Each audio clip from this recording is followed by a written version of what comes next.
In poker, big bets are a great way to lose a big amount of money, because the more you put in the pot, the more you bet on something, obviously the higher amount of dollars that you can lose and the quicker you can lose it. Now, a lot of people do this with business ideas. A lot of people do this with game ideas. I've talked to several people that have said things like, I quit my job to go indie. I spent 2 years working on this game. I went through all my savings and I want to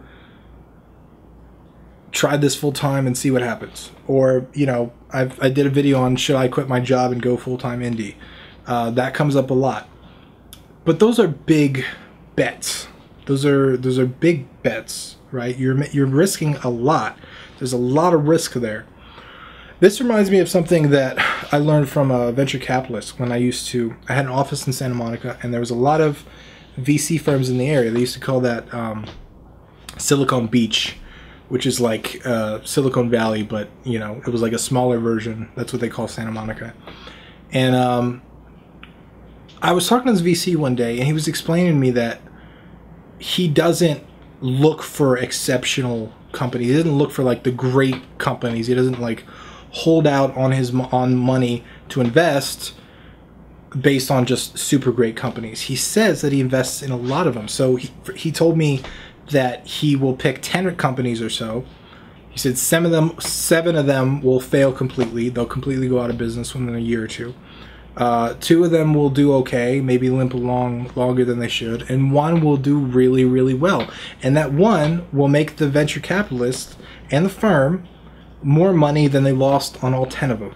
And so they take these smaller bets rather than take bigger bets, and it pays off in the long term. And I always thought that applied to so many different things. Like, it applies to business, it applies to marketing, it applies to a lot of stuff. Like, I've talked about recently the stuff that I did with YouTube, and I talked about how I tried a bunch of different things before I decided to make YouTube videos. And YouTube seemed to be the thing that worked the best, and that's why I stuck with it. But I never would have arrived on that had I not tried a bunch of things. And if you are thinking of quitting your job, you know, jumping full-time indie, spending a year, you know, working on your game based on savings, you're thinking of taking a big bet. And big bets, you can win big bets, but the odds are against you. And I would recommend that you maybe take a different approach and try and make a series of small bets, right? So maybe invest a little bit of time, a little bit of money into this one thing, see how it goes. Try this other thing, see how that goes. If you're thinking about marketing your game, try a bunch of little things. Try out a whole bunch of stuff. See what sticks, see what works, and then double down on what works.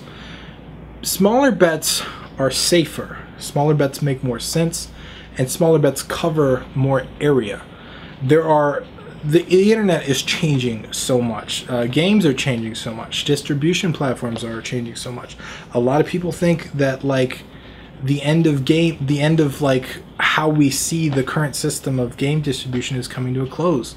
Like Steam Direct is letting anybody on their platform now, pretty much. For $100 you can get on their platform. It's harder to find games than it's ever been. So risking everything on one bet doesn't make sense in this day and age. It's much better to make a series of small bets.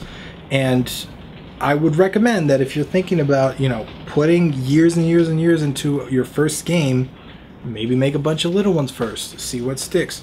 If you're thinking of spending a whole bunch of money on marketing or a whole bunch of time on marketing in one specific area, maybe try a bunch of little things first. Maybe just, you know, think about that. Think in terms of small bets. And what you'll find, I think, and this is the like 80-20 rule, right? The Pareto principle. I think 80% of your results will come from 20% of your effort. But unless you try a bunch of different things, sometimes it's hard to find that 80%, that big hitter, that thing that produces.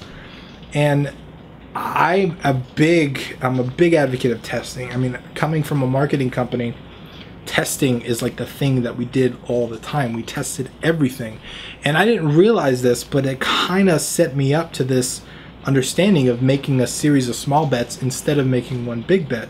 So I totally understood when I was talking to the VC, like I understood that concept very well, because it's something that resonated with me, because it makes so much more sense. And I don't want anybody out there to, like, you know, refinance their mortgage and, like, you know, with a family and try and go for a year on savings and then fail horribly. I don't want to discourage them from following their dreams either, but I'm just saying that, like, sometimes taking a series of small bets, small risks, are better than one big one. It makes a lot more sense. Statistically, you're more likely to succeed that way because you have a lot of different tries instead of just one. And it's just a better way to go. So that's my message for today. If you've got any comments on this, or you wanna let me know what you think, please leave it down below. I love communicating with you guys. But until tomorrow, I'm Tim Ruswick, and I'll see you then.